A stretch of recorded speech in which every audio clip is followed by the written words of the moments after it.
Big boss की एक लड़ाई हो रही है घर के बाहर। जी हाँ, सलमान और जुबेर के बीच।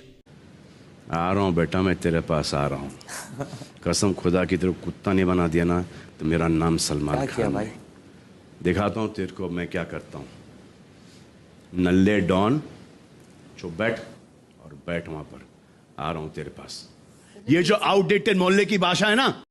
जी हाँ, यही बातें सलमान की सता रही हैं जुबेर को।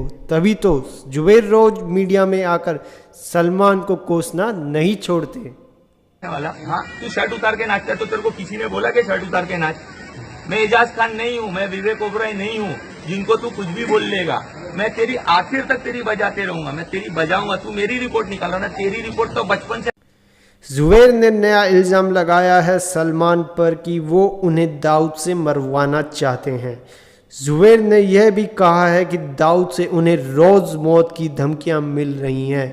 रोज़ उनके पास दाऊद और उनके गुर्गों की कॉलें आ रही हैं। साथ में जुबेर ने यह भी कहा है कि वो इन धमकियों से डरने वाले नहीं हैं और सलमान को वो नंगा करके ही छोड़ेंगे। देखते हैं जुबेर कब तक सलमान से दुश्मनी लेकर चल पाते हैं।